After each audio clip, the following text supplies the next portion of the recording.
여러분은 하나님 앞에서 바른 신앙생활을 하고 있습니까? 하나님께서 당신과 동행하고 계십니까? 하나님께서 어떤 방식으로 당신을 통하여 이 세상을 향한 영향력을 끼치고 계십니까? 하나님은 거룩하신 분이십니다. 하나님은 결코 더러운 방법을 통해서 여러분에게 임하지 않으십니다. 여러분, 요가를 조심하십시오. 요가는 하나님을 만나기 위한 적당한 방법이 아닙니다. 요가는 힌두교에서 수련을 하는 사람이 힌두교의 신을 만나기 위해서 사용하는 방법입니다. 요가는 영적인 의식이지 결코 우리 마음을 맑게 하는 방법이 아닙니다. 하나님께서는 결코 요가를 통해서 우리를 만나주지 않으십니다. 제가 말하고자 하는 것은 요가가 영적으로 깨끗하지 않다는 것입니다. 그런가 하면 명상도 영적으로 깨끗하지 않습니다. 명상으로 우리 마음을 잔잔케 하려는 시도를 해보셨습니까? 명상은 결코 우리 마음을 깨끗하게 씻어주지 않습니다. 우리가 사용하는 어떤 다른 방법들도 만약에 그 방법들이 하나님께서 우리에게 주신 것이 아니라면 우리에게 좋은 것을 주지 않습니다. 하나님께서는 우리들을 향하여 선한 계획만 가지고 계십니다. 그래서 하나님의 계획대로만 살면 우리는 아주 좋은 결과를 누릴 수가 있습니다. 하나님의 계획은 오직 그분을 신뢰하는 사람들에게만 경험되는 것입니다. 아무나 하나님의 선하신 계획을 경험하며 살지 않습니다. 하나님의 선하신 계획은 우리를 아주 좁은 길로 인도하십니다. 하나님은 절대로 우리를 넓은 길로 인도하지 않으십니다. 마태복음 7장 13절과 14절입니다. 너희는 좁은 문으로 들어가라. 멸망으로 인도하는 문은 넓고 그 길이 넓어 거기로 들어가는 자가 많고, 생명으로 인도하는 문은 좁고 그 길이 좁아 그것을 찾는 자가 적으니라. 우리가 정말로 하나님께서 축복하신 길로 가고 있는지 알기 위해서는 우리가 가는 길이 좁은 길인지 아니면 넓은 길인지를 알면 됩니다. 우리가 선택하는 길이 다른 모든 사람들이 선택하는 길이라면 그 길은 넓은 길입니다. 우리가 알다시피 넓은 길은 아주 쉬운 길입니다. 우리가 하나님을 만나기 위해서 우리는 어떻게 해야 합니까? 우리의 삶 가운데 시간이 나는 대로 게임과 드라마와 또 오락을 즐긴다면 그 길은 너무 쉬운 길입니다. 너무나 많은 사람들이 하는 일입니다. 그것을 우리는 넓은 길이라고 합니다. 넓은 길로 가는 사람들은 아주 많습니다. 대중이 모두 즐거워하고 많은 사람들이 옳다고 믿는 것은 많은 경우 멸망으로 인도하는 길입니다. 그렇다면 도대체 좁은 길은 무슨 길이기에 우리를 생명으로 인도하는 것입니까? 좁은 길을 찾는 사람이 좁은 길을 찾는 사람의 숫자가 적은 길입니다. 주일에 교회에 와서 하나님을 예배하고 거기다가 헌금까지 하는 것은 분명히 좁은 길입니다. 시간이 지나면 지날수록 더 적은 수의 사람들이 교회에 와서 하나님께 찬송과 영광을 돌립니다. 시간이 지날수록 더 많은 교회들이 문을 닫고 더 많은 사람들이 세상으로 향해서 뒤도 돌아보지 않고 걸어갑니다. 교회에 오는 사람들 중에서 더 적은 사람들이 하나님을 몸으로 섬깁니다. 하나님께 자신의 시간을 드리고 복잡한 인간관계에 자신을 집어넣는 것은 분명히 좁은 길입니다. 그리고 그것보다 더 좁은 길이 있습니다. 그것은 자신의 인생의 한 부분을 뚝 떼어서 하나님께 드리는 것입니다. 가까운 곳에서 또 먼 곳에서 자신의 삶을 하나님께서 사용하시도록 드리는 선교사들이 바로 그런 사람들입니다. 남진내 교회 선교부서인 IMB는 지난 60년간 6,500여 명의 청년들을 단기 선교사로 파송했습니다. 20대 청년들이 2년간 해외에서 자신을 하나님께 드리고 있습니다. 이 Journeyman 프로그램을 통해서 지금도 수많은 청년들이 세계 각국에 가서 예수님의 피 묻은 복음을 전하고 있습니다. 그리고 이것보다 더 좁은 길은 자신의 삶을 모두 하나님께서 사용하시도록 드리는 길입니다. 목회자나 선교사로 자신을 하나님께 드리는 사람들을 통해 온 세계에 복음이 퍼져가고 있습니다. 그러나 우리가 착각하지 말아야 합니다. 자신을 선교사로 또는 목회자로 하나님께 드리는 것이 가장 좁은 길이 아니라는 것을 우리가 이해하는 것이 중요합니다. 가장 좁은 길은 우리 눈에 보이지 않는 길입니다. 그 길은 어쩌면 다른 사람들은 모르는 우리 자신만 아는 길입니다. 오늘은 그 길에 대해서 알아볼 겁니다. 하나님께서 우리를 인도하시는 그 좁은 길은 바로 이 길입니다. 마태복음 22장 37절에서 40절입니다. 예수님께서 이르시되 너는 내 마음을 다하고 혼을 다하고 생명을 다하여 주 내 하나님을 사랑하라. 이것이 첫째가는 큰 명령이요 둘째 명령은 그것과 같은 것으로서 너는 내 이웃을 내 자신같이 사랑하라 이니라. 모든 율법과 대언자들의 글이 이 두 명령에 매달려 있느니라 하십니다. 하나님을 사랑하고 이웃을 사랑하는 길이 가장 좁은 길입니다. 그런데 첫 번째로 예수님께서 말씀하신 사랑의 방법은 바로 내 마음을 다하고입니다. 사람이 어떤 일을 마음을 다해서 하면 다른 사람이 알아보는 경우가 있습니다. 예를 들어 어떤 남성이 마음을 다해서 어떤 여성을 사랑하면 그것이 사랑을 받는 여성의 눈에 분명히 보일 것입니다. 또 어떤 사람이 사냥을 즐거워해서 시간만 나면 사냥을 하러 다닌다면 그 사람이 마음을 다하는 모습이 다른 사람의 눈에 드러나게 보일 것입니다.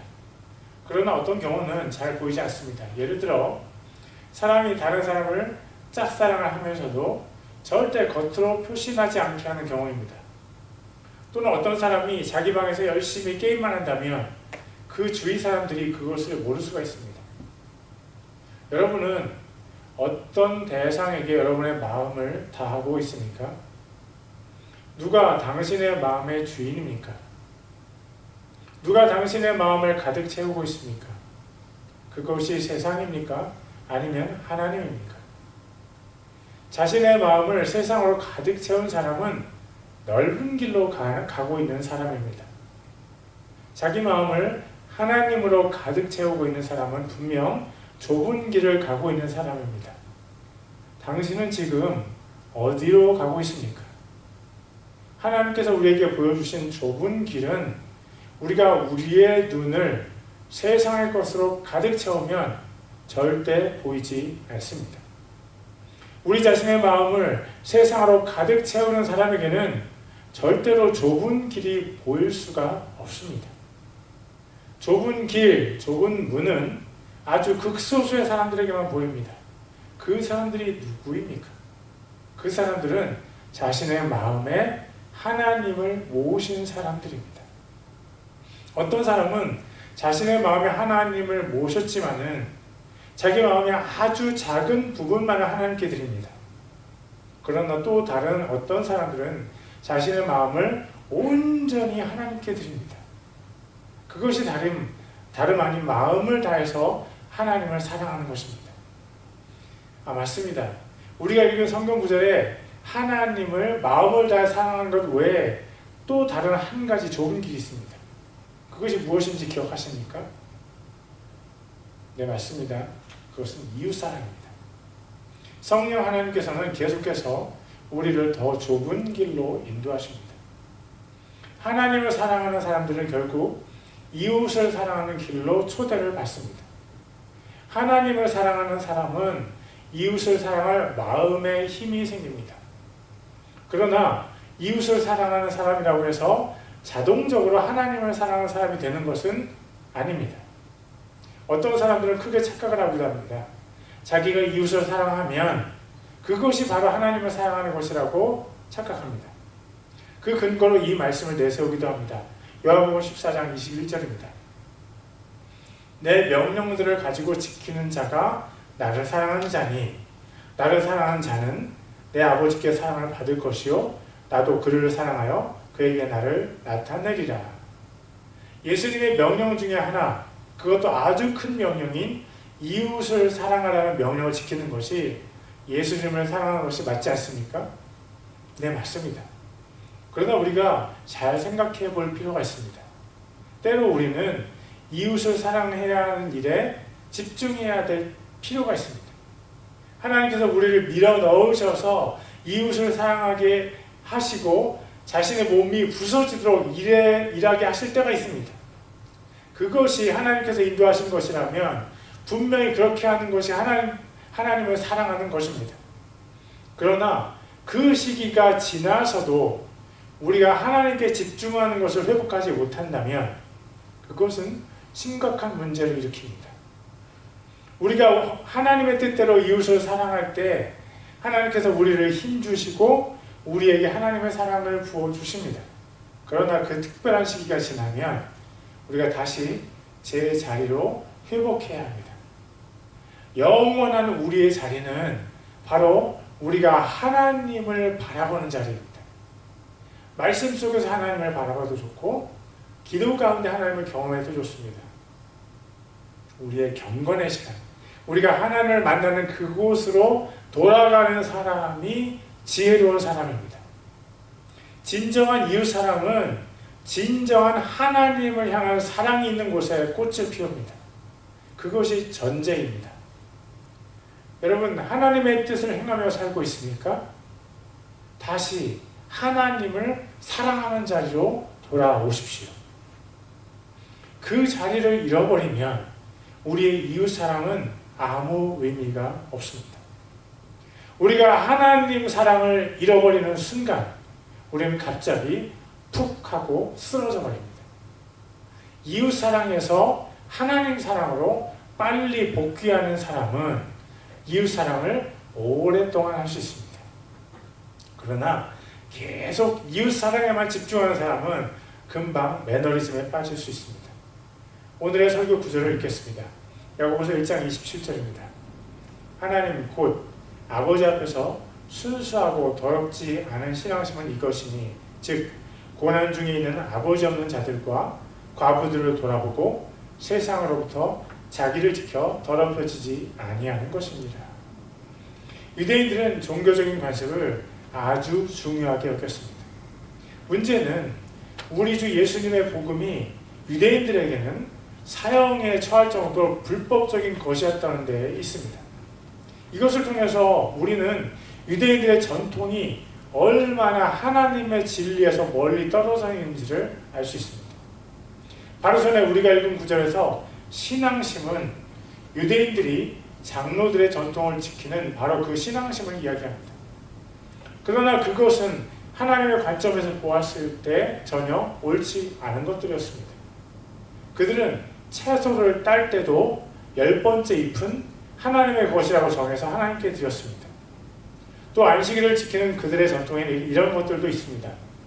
누구나 한 글자라도 두 벽에 각이 나게 쓰거나 장부의 두 쪽에 쓰면 두 글자를 쓰는 죄를 범하게 되며 또 모래 위에 쓰거나 기타 영구적이 아닌 일시적인 것 위에 쓰는 것은 죄가 안 됩니다. 또 유대인의 집주인이 문 밖에서 유대인 거지가 왔을 때 동량을 주는 것도 한 물건을 다른 곳으로 옮기려고 걸으니까 죄가 된다고 합니다. 팔을 문지방 너머로 내밀면 그대로 앉아 있어야 하고 그때 주인이 동량을 꺼내 들면 거지가 손을 내밀어서 그것을 받을 때는 죄가 안 됩니다. 즉 거지가 먼저 손을 집으로 들이밀면 주인이 동량을 내서 손에 쥐어줘야 합니다. 이렇게 해야만 한 곳에서 다른 곳으로 물건을 나르지 않는 결과가 되어서 죄가 안 됩니다. 이것이 유대인들이 지켰던 신앙의 모습입니다. 두 글자를 쓰지 말 것, 두 글자를 쓰기 위해서 지우지 말 것, 매듭을 짓지 말 것, 매듭 즉 끈을 풀지 말 것, 바늘을 2번 깁지 말 것. 이들의 전통을 그대로 따라하면 그들은 신앙적으로 사는 사람이라고 인정을 받았습니다. 문제는 그들이 내용이 아닌 형식에만 집중했다는 데 있습니다. 출애굽기 20장 8절에 안식일을 기억하여 거룩히 지키라는 구절이 있습니다. 여러분은 어떻게 안식일을 거룩히 지키겠습니까? 우리가 어떻게 하면 안식일을 기억하여 거룩하게 지키는 것이 됩니까? 우리가 주위에 TV를 보지 않고 게임을 하지 않으며 음식을 만들지 않으면 우리는 신앙적인 사람이 될 수 있습니까? 아닙니다. 우리는 큰 그림을 못 보고 너무 작은 것에 집중하는 경향이 있습니다. 우리는 하나님을 잊어버리고 우리 자신의 행동에 너무 집중할 때가 있습니다. 우리의 눈이 하나님을 바라보아야 하는데 우리의 눈이 우리 자신의 겉모습에 치우쳐져 있을 때가 있습니다. 안식일에 우리가 무엇을 안 하는 것 자체가 우리를 신앙적으로 만들지 않습니다.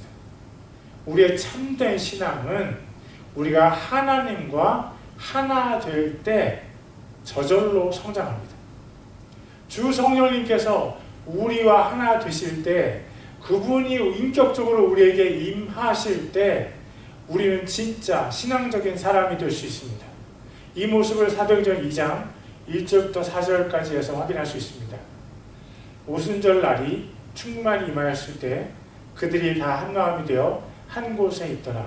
갑자기 하늘로부터 급하고 강한 바람 소리 같은 소리가 나고 그들이 앉아있던 온 집안에 그것이 가득하며 또 불의 혀같이 갈라진 것들이 그들에게 나타나 그들 각 사람 위에 앉더라.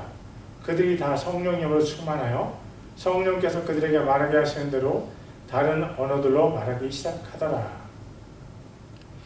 우리가 무엇을 해야 할까에 집중하다가 우리 주제이신 예수님을 잊을 때가 많습니다. 우리는 우리 자신의 신앙적인 노력에 집중하다가 십자가에서 피 흘리신 예수님을 잊을 때가 있습니다. 우리는 사람들로부터 우리가 받는 존경과 칭찬에 집중하다가 찬양받기에 합당하신 하나님을 잊을 때도 있습니다. 우리 신앙생활에서 일어나는 가장 큰 문제는 바로 우리가 하나님을 바라보지 않는다는 데에 있습니다. 하나님을 바라보지 않는 사람은 자기 자신만 바라보는 사람은 절대로 이웃을 바라볼 수 없습니다. 하나님에게 관심을 기울이지 않는 사람은 이웃에게 참된 관심을 기울일 수가 없습니다. 왜 그렇습니까? 우리 안에는 참된 사랑이 없기 때문입니다. 마태복음 7장 21절 부터 23절까지입니다. 속에서 곧 사람들의 마음에서 악한 생각, 간음, 음행, 살인, 도둑질, 탐욕, 사악함, 속임, 세욕, 악한 눈, 신성 모독, 교만, 어리석음이 나오는데 이 모든 악한 것이 속에서 나와 사람을 더럽게 하느니라 하시니라. 우리 안에는 온갖 더러운 것들만 가득합니다. 우리가 죄를 선택했기 때문에 그 죄를 타고 어두움의 세력이 우리 안으로 들어와서 우리 속에 집을 지었습니다. 우리가 어두움을 사랑했기 때문에 우리의 속사람은 점점 더 영적인 어둠 속에 잠수해버렸습니다. 그래서 이웃을 사랑할 수 있었던 우리의 속사람은 아담의 타락 이후로 사랑을 할 수 없는 존재가 되어버렸습니다. 그러나 우리의 소망이신 예수님께서 십자가에서 피를 흘려 죽으심을 통해서 우리에게 소망이 생겼습니다. 요한일서 4장 10절입니다. 우리가 하나님을 사랑하지 아니하였으나 그분께서 우리를 사랑하시고 자신의 아들을 보내사 우리의 죄들로 인한 화해 헌물로 삼으셨나니 여기에 사랑이 있느니라. 사랑은 우리에게서 나오지 않습니다.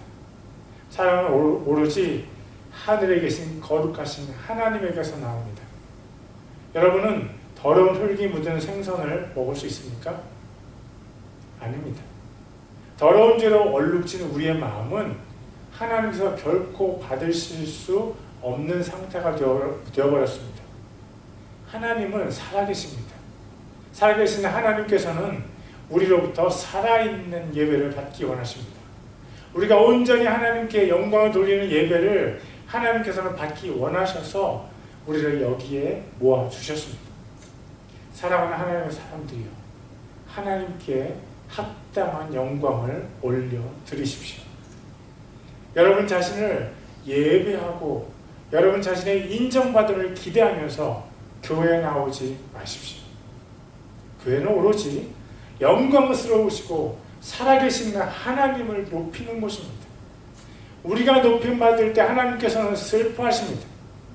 언제 우리가 이웃을 사랑할 수 있습니까? 우리가 하나님을 온 마음으로 사랑할 때 우리가 하나님의 영광만을 바라는 소망으로 가득 찰 때 우리가 비로소 이웃을 사랑할 힘을 얻게 됩니다. 아무 때나 우리에게 이웃을 사랑할 힘이 생기지 않습니다. 다시 오늘의 주제 구절을 읽습니다. 야고보서 1장 27절입니다. 하나님 곧 아버지 앞에서 순수하고 더럽지 않은 신앙심은 이것이니 즉 고난 중에 있는 아버지 없는 자들과 과부들을 돌아보고 세상으로부터 자기를 지켜 더럽혀지지 아니하는 것입니다. 우리가 하나님께 항상 가까이 있을 때 우리에게서 참된 신앙의 행동이 나옵니다. 참된 신앙의 행동은 자신을 높이는 바리새인의 기도가 아닙니다. 참된 신앙의 행동은 헌금을 많이 했다고 의수되는 것이 아닙니다. 참된 신앙의 행동은 고난 중에 있는 사람을 도와주는 것입니다. 그거 아무나 할 수 없습니다. 하나님을 많이 사랑하는 사람이 고난 중에 있는 사람을 도와줄 힘을 하나님으로부터 받는 것입니다. 하나님께서 언제나 우리에게 힘을 주십니까? 아닙니다. 죄악의 길로 가는 사람에게 하나님께서 힘을 주십니까? 아닙니다. 넓은 길로 가는 사람에게 하나님께서 힘을 주십니까? 아닙니다. 하나님의 길을, 좁은 길을 가는 사람에게 하나님께서 힘을 주십니다. 하늘로부터 신령한 힘, 성령님의 능력을 받은 사람이 비로소 고난 중에 있는 사람을 도울 수 있습니다. 그렇다면 여기에서 제가 여러분에게 한 가지 질문을 하겠습니다. 여러분은 지금 고난 중에 있는 사람을 도와주고 있습니까? 저는 지금 고난 중에 있는 한 분을 돕고 있습니다. 제가 그렇게 하기 때문에 여러분에게 이런 도전적인 질문을 하는 것이 아니라는 것을 이해하시기 바랍니다. 우리가 선줄로 생각할 바로 그때 마귀는 우리를 넘어뜨리기 위해서 우리 앞에 엎드러져서 때를 지켜보고 있습니다. 제가 제 자랑을 하기 위해서 이 말을 하는 것이 아닙니다. 그저 우리 자신을 점검하자는 동기에서 이 말씀을 드립니다. 여러분은 지금 고난 중에 있는 사람을 도와주고 있습니까? 만약 그렇다면 여러분은 아마도 하나님을 아주 많이 사랑하는 사람일 것입니다. 열매로 나무를 아는 것입니다. 나무를 돕는 열매는 하나님을 사랑하는 나무에서 아주 잘 자라납니다. 어려운 당한 사람을 긍휼히 여기는 사람은 긍휼하신 하나님을 닮은 사람입니다. 마음을 다해서 이웃을 사랑하는 사람은 분명 하나님과 마음이 다 있는 사람일 것입니다. 마음을 다해서 하나님을 사랑하는 좁은 길에 선 사람은 분명 이웃을 사랑하는 좁은 길도 잘 가는 사람일 것입니다. 왜냐하면 그 길이 바로 예수님께서 가신 길이기 때문입니다. 그리고 예수님께서 새로운 길이 되어 주셨기 때문입니다. 요한복음 14장 6절입니다. 예수님께서 그에게 이르시되 내가 곧 길이요 진리요 생명이니 나를 통하지 않고서는 아무도 아버지께 오지 못하느니라. 예수님께서 그분의 마음을 다해서 또 목숨을 다해서 하나님을 사랑하셨습니다. 그 사랑의 관계를 통해서 예수님께서 이웃을 사랑할 힘을 얻으셨습니다. 하나님과 생생한 사랑의 관계를 통해서 예수님께서 십자가의 길로 걸어가실 수 있으셨습니다. 그래서 그랬나 봅니다. 예수님께서는 그 십자가 전에도 하나님과 그렇게 사랑의 대화를 나누셨습니다. 마태복음과 마가복음과 누가복음에서는 예수님께서 십자가에 달리시기 전에 하나님과 나눈 대화가 아주 짧게 기록되어 있습니다. 그런데 사랑의 사도라고 하는 사도 요한이 쓴 요한복음에서는 하나님께 드리는 예수님의 기도가 제법 길게 기록되어 있습니다. 요한복음 17장 전부가 바로 예수님께서 하나님께 드린 기도입니다. 그 기도는 예수님께서 가룟 유다에게 배신당해서 잡히시기 바로 전에 감람산에서 드리신 기도입니다. 예수님의 힘은 언제나 하나님과의 깊은 인격적인 교제에서 나왔습니다. 그렇다면 우리가 인생을 살면서 힘이 없고 지치는 것에 궁극적인 원인이 무엇입니까? 네, 맞습니다. 우리가 할 일이 많기 때문입니다. 네, 맞습니다. 상황이 우리를 그럴 수밖에 없도록 몰고 가기 때문이죠. 네, 맞습니다. 우리에게는 다른 사람이 모르는 어려운 이유가 있기 때문입니다. 정말 그것 때문입니까? 그것뿐입니까? 우리가 쉽게 놓칠 수 있는 이유, 우리가 자꾸 지치고 힘이 빠지는 이유가 한 가지 있습니다. 그것이 바로 우리 안에 하나님을 향한 소망이 없기 때문입니다. 우리가 하나님께 마음을 모두 드리지 않기 때문입니다. 그것은 우리가 하나님 아닌 다른 것에 우리의 주의를 기울이고 있기 때문입니다. 사랑하는 성도 여러분, 하나님의 말씀을 들으세요. 요한복음 14장 21절입니다. 내 명령들을 가지고 지키는 자가 나를 사랑하는 자니 나를 사랑하는 자는 내 아버지께 사랑을 받을 것이요 나도 그를 사랑하여 그에게 나를 나타내리라 하시니라. 하나님의 명령은 어려움을 당한 사람을 돕는 것입니다. 그러나 그보다 더 앞선 명령은 바로 하나님을 사랑하는 것입니다.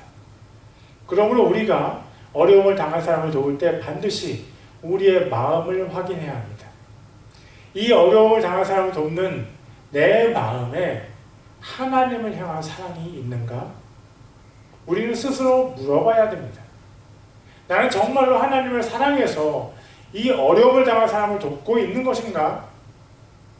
만약 우리가 정말로 하나님을 사랑해서 그 사람을 돕고 있는 것이라면 우리는 다 이룬 것입니다.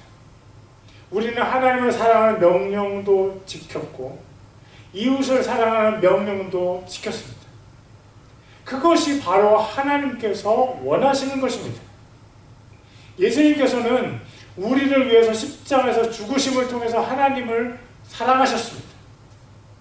이웃을 사랑하는 목적과 함께 반드시 하나님을 사랑하는 목적이 이루어져야만 우리의 사랑이 빛을 발합니다. 십자가는요, 이웃을 향한 사랑을 상징하는 긴 나무가 옆으로 뻗어 있습니다. 또 십자가는 하나님을 향한 사랑을 상징하는 더 긴 나무가 위아래로 뻗어 있습니다. 두 나무가 만나는 곳이 있어야 바로 진정한 십자가가 됩니다. 마찬가지로 하나님 사랑과 이웃 사랑이 만나는 곳이 있어야 진정한 사랑이라고 할 수 있습니다. 하나님께서 우리에게 가르쳐 주시는 진정한 사랑은요, 이웃 사랑이 하나님의 사랑의 보자기에 쌓여 있는 것입니다. 사랑둥이 여러분들, 이웃 사랑을 통해서 하나님을 사랑합시다. 그것이 바로 하나님께서 원하시는 참된 이웃 사랑입니다. 기도하겠습니다.